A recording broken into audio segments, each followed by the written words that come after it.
If you're tired of losing the KASHTIRA, then you're going to want to try this deck out.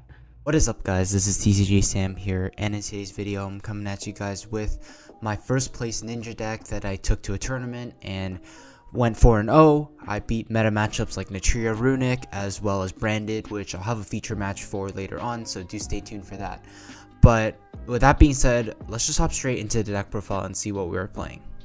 So we're going to start things off with 3 copies of Ninja Grandmaster Hanzo. This is your best starter in the deck. When it's normal summon, you get to add a ninjutsu art card from your deck to your hand, and when it's flip or special summon, you get to add a ninja monster. So essentially, it searches everything you want in your deck, and none of its effects are once per turn, meaning you can proc it multiple times in the future turns. Definitely one of your best starters. Next up is 3 copies of Tabari. So Tabari is going to be the ninja that it's going to help you get interruption on your opponent's turn. Essentially, while it's on the field during your opponent's main or battle phase, as effect a quick effect fusion using monsters you control.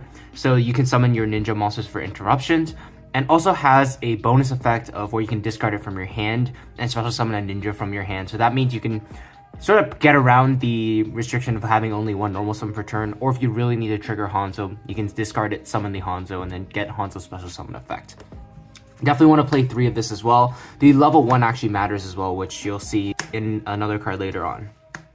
Next up is 3 copies of Mitsu the Insect Ninja. Mitsu is the extender of the deck, where if you control a ninja card or a face down defense position monster, you special summon it. And then during either player's turn, you can flip one of your face down monsters face up. And if it's a ninja monster, negate that effect and then put Mitsu face down. This card is pretty good because it's like a built-in interruption. And just as a quick note, it doesn't really matter if your monsters are face down, because the fusion monsters in this extra deck are like contact fusions, meaning you can still use face down monsters to actually summon them. So it doesn't really matter if your monsters are face down. It's definitely a great extender, and it's just a really great part of your end board as well, just being able to have a monster negate already built into your engine. And then next up for the one of ninja monsters, we're playing 1 copy of Kagero. Kagero's effect is when it's normal or special, you can summon a ninja from your hand or grave in face down defense position. So it's a really great tool for follow-up because you just get a fusion right away, because you can contact fuse with face down monsters. It also has a neat effect when a ninja monster is targeted or a face down monster is targeted while it's in the grave. It essentially helps you dodge it by returning to hand and special summoning this. It's definitely a really great card to search for that follow-up turn and just push out a lot of bodies onto the board. You definitely only want 1 though, because it's not the greatest turn 1, because you want your monsters to be able to special summon face up to actually get their effects turn 1. Next up is 1 copy of Baku the Beast Ninja. Baku is also like a great recovery tool, because every time it's added to hand except by drawing it, you special summon it, and when it's special summoned or flipped face up, you grab a ninja or ninjutsu art card from your grave back to your hand. So these can help you recycle your ninja monsters you use for fusions, help you recycle used ninjutsu arts as well. So I think this is definitely a great inclusion in the deck. You only want 1 because it's pretty bad to draw. If you draw it, it's a little awkward because you have to go out of your way to like sort of put it in the grave and then find a way to add it back again. So you don't really want to draw this card ever, and I think 1 is more than enough. And then next up is 1 copy of Green Ninja. It has like an extension effect where if a monster special summon to your field face up, you can special summon this card from your hand and flip that face down. But the reason we play it is because we have many ways to tutor this out from the deck during either player's turn. And when it's sent from hand or field to graveyard, you can target 1 monster on the field, flip it face down, or flip it face up. This helps you control the field by turning your opponent's monsters face down, or maybe flipping your own monsters face up. The point is, with the ninjas, you're going to notice there's a lot of effects that flip monsters face down, which is hence why it's so good against a deck like KASHTIRA. If you've quick fused with it on your opponent's turn with like Tabari, you get an additional interruption as well. And then maybe the best ninja, I guess, in terms of disruption is Geo.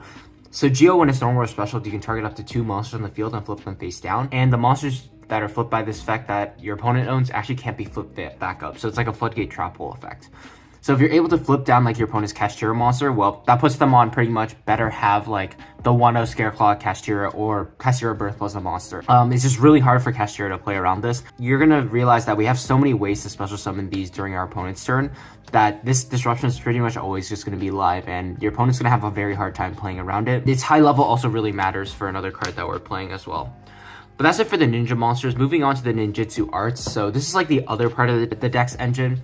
Starting with a ninjutsu art Notebook of Mystery, which says if your opponent controls a card, you can set a ninja monster and up to 1 ninjutsu art spell or trap from your deck and graveyard. So you pretty much set one from each. If you don't have one in your graveyard, you can just set one directly from deck. This card is really good because, of course, it can be a +1 right off the bat. Putting monsters face down, like I said, it just doesn't matter because you're able to fusion summon with them anyways through contact fusing.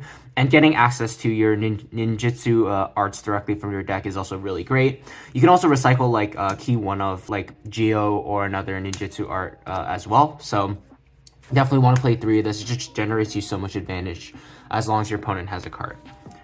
And then probably for the best ninjutsu art in the deck, it's going to be 3 copies of ninjutsu art of Dancing Leaves. Essentially, the way the ninjutsu art cards work is you tribute like a ninja monster, or in this case, you can tribute any ninja monster or face down monster on the field, including your opponents.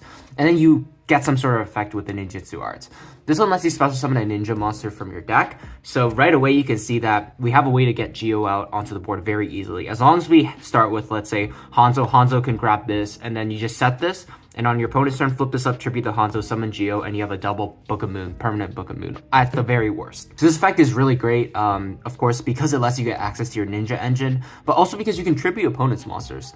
Meaning, whatever monster you flip face down with like your ninja cards or like cards like Book of Moon, Book of Eclipse, sort of turn into your engine as well. You can remove them from the board using Ninjutsu Art of Dancing Leaves. And it's also really great because technically it's flip it once and it's done. It just stays on the board forever. Except its other effect allows you to bounce back and face up ninjutsu art from your spell and trap zone to your hand, meaning you can do it all over again during the next turn. So definitely a really great 3 of, and one of the best disruption tools this deck has access to. And I play 1 copy of Ninjutsu Art of Duplication. I think this is good enough as a one-off because it's less flexible than Dancing Leaves. This can be much higher impact. Essentially what it does is you tribute a ninja monster you control and special summon any number of ninjas from your deck in face-up attack or face-down defense with combined level less than or equal to the level of the attributed monster. So you're going to notice that we have like big ninjas like Geo and then very, very small ninjas like Mitsu and Tabari. Meaning, for example, if you summon Geo on your opponent's turn and then ninjutsu tribute this, well, you can summon up to level 8. So that's going to be like 2 copies of Tabari, like 2 copies of Mitsu, and like 1 copy of Green Ninja. You summon 5 monsters essentially off of this 1 card. And then all those monsters do something as well. Mitsu gives you a monster negate. Tabari gives you a quick effect fusion, and then Green Ninja, you flip a monster face down on the field. So definitely very high impact, but at the same time, it's not as flexible as something like Ninjutsu Art of Dancing Leaves. Because, for example, if you don't specifically have like Geo or like one of the level 4s, it can be kind of awkward to just tribute like a Mitsu and summon 2 Tabari. You definitely want the higher level monsters to be able to be tributed off. So I think 1 is a great amount since you can just search it when you need it. And then the last ninjutsu art is 1 ninjutsu art tool, Iron Digger. So this one is your removal card. You can equip it to any monster, it becomes a ninja. Banish a ninja from your graveyard and target a card on the field, destroy it, including itself.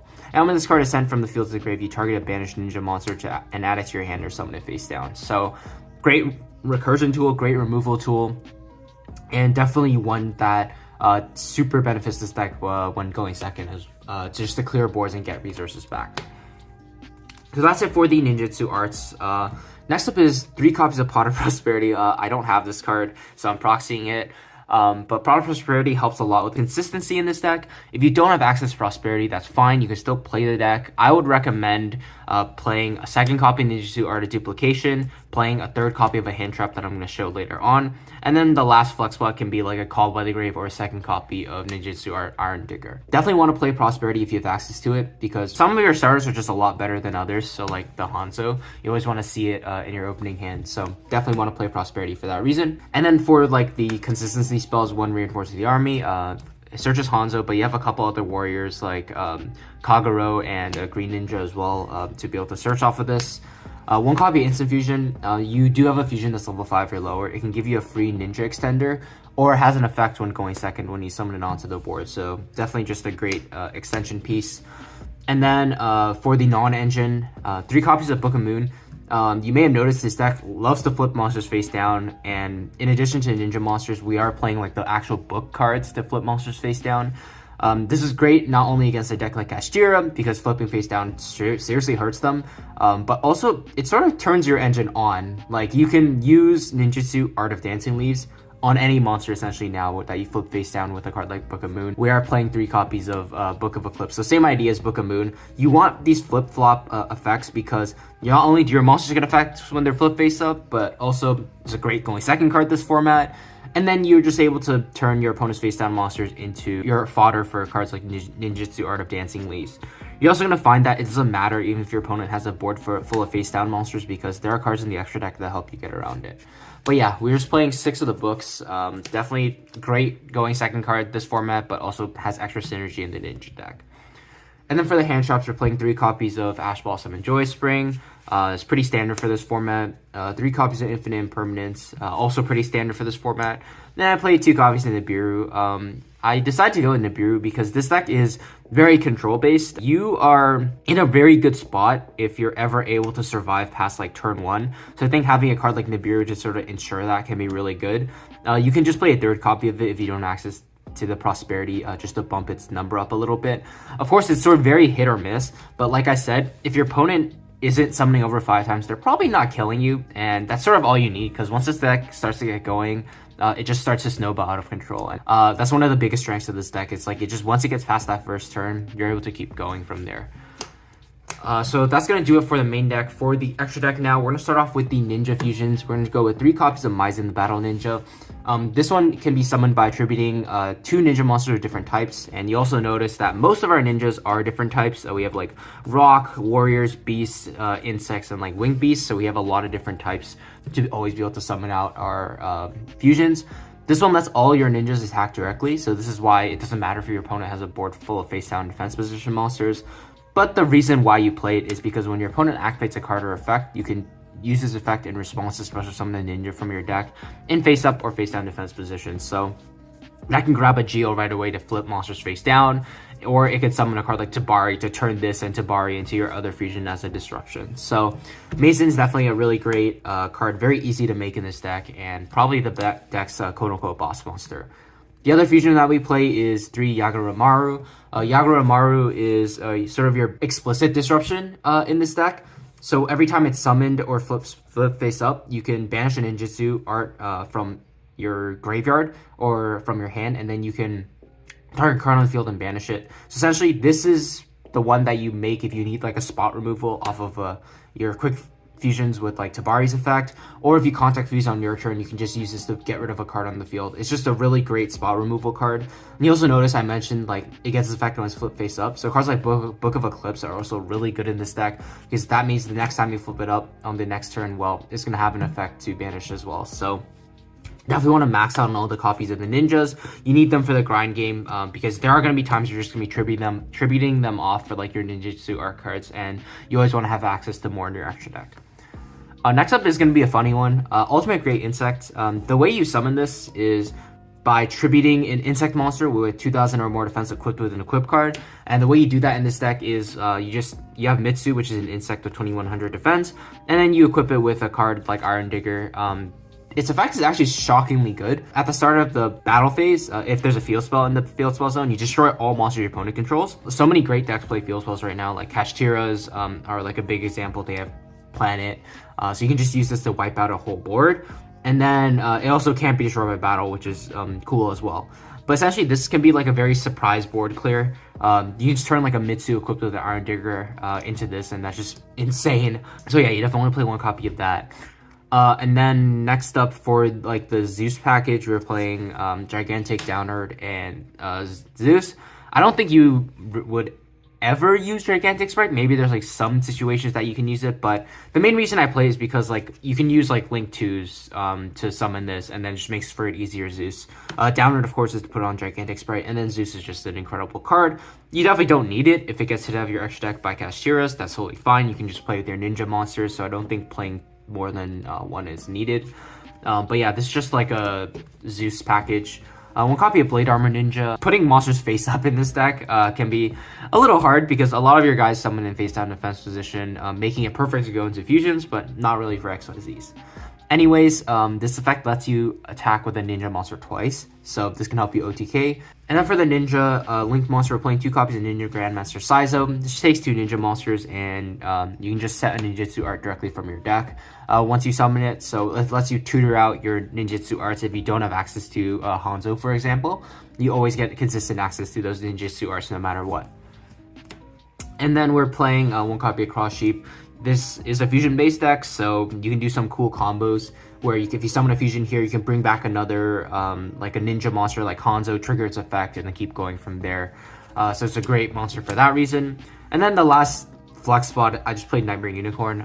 I figured it might be nice to have some like actual removal in this deck that isn't just like targeting monsters only, so I figured Nightmare Unicorn could be good for that reason. But this can really just be anything that you want. Alright, so now that we're done with the deck profile, I'm going to go through a quick test hand and sort of explain how to actually play this deck and some of the lines that you're going to take while playing it. Alright, so I'm going to be doing a test hand with this deck because there aren't like too many actual combos in this deck. Turn 1 is more so like a control deck, so I'm going to be showing sort of like the plays that you want to try to go for to get set up on your very first turn, as well as some of the disruptive elements that you have access to on your opponent's turn.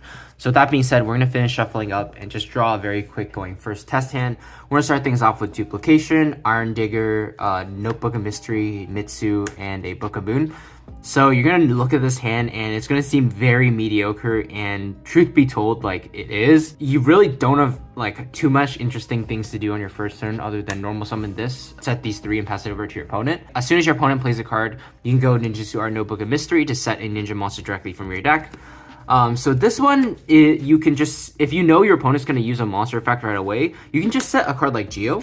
And what that means is next time your opponent uses an effect, you can use this Mitsu effect, flip this up, flip this face down, and then use this to book 2 of your opponent's monsters face down permanently. So that you already went through a monster negate and a double Book of Moon, and you've only really used like one of your spell and traps. But say your opponent has a way to somehow push through that. Next up, you can use Duplication to tribute the Geo. And since it's a very high level, you can summon up to level 8, which is pretty insane. You can summon like a Hanzo, you can summon Green Ninja, Tabari, and just go for like another copy of Tabari. Essentially, you just want to focus on getting Green Ninja and Tabari out onto the board because this is just your other layer of disruption. And you can see that's 2 + 1 + 1 + 4, which is 8. So the only ones that really matter is that you want to summon an attack position are one of the Tabaris and the Hanzo. So that means you're going to trigger the Hanzo to search a ninja monster for follow-up. It doesn't really matter. We're not going to use it this turn, but I'd normally just go for a Kagero. But the important part here now is that you can use Tabari's effect to quick effect fusion on your opponent's turn by fusing away itself and the Green Ninja. So what that means now is you can summon out Yaguramaru. Yaguramaru and Green Ninja are both going to trigger, meaning Yaguramaru is going to banish 1 card in your opponent's field. Green Ninja is going to flip down one of your opponent's monsters face down as well. So at this point, you would have had a monster interruption, you would have had a double Book of Moon, a banish off of Yaguramaru, and then you would have also had Green Ninja effective flip one of your opponent's monsters face down. So triple Book of Moon, a monster negate, and a banish. And if somehow that's still not enough, we have a 4th Book of Moon through actual Book of Moon, and just a bunch of follow-up. Like during the next turn, our opponent's gonna be very hard pressed to actually get rid of our monsters, so we can push for like lethal damage during the next turn. You also, just as a quick note, if you didn't need to use Green Ninja's effect to actually flip face down one of your opponent's monsters, so say you only needed the double Book of Moon from Geo and the banish, you can use Green Ninja to flip either Hanzo or Yaguramaru face down, and then during the next turn when you flip them face up, they get their additional effects as well, just to generate more advantage. So you can see that even though we opened like a very mediocre hand, we still had access to so many disruptions. It was definitely very underwhelming. We drew a card we couldn't use. We drew one of our one-offs. We drew this, which without another ninja monster, drew this, and then this, which doesn't do anything turn 1. So despite starting with what seemed to be a really bad hand, you can sort of just see like how this deck sort of snowballs very quickly. Part and thanks to a card like Ninjutsu Art Duplication, just getting so much advantage, and then Ninjutsu Art Notebook of Mystery. Just as like a quick one last thing, if you didn't set Geo, what you could have done is you could have set a Green Ninja instead, so you still have Mitsu the Insect Ninja to flip itself face down. You flip the Green Ninja face up to negate a monster, and then Duplication could have just attributed the Green Ninja to summon 2 Tabaris, and then Green Ninja could have flipped something face down, and then the Tabari could have fused with the Mitsu and itself to summon your Yaguramaru or Meza. So yeah, at the end of the day, definitely a pretty explosive deck once you get set up, and definitely not a deck to be underestimated. So let me know what you guys think about it in the comment section below. Stay tuned for the feature match that I'm going to be posting with this deck. If you want to see more of it, I'm going to be showing you guys how it actually performs against the meta decks out there. But with that being said, thank you guys so much for watching once again, and I'll see you in the next one. Take care.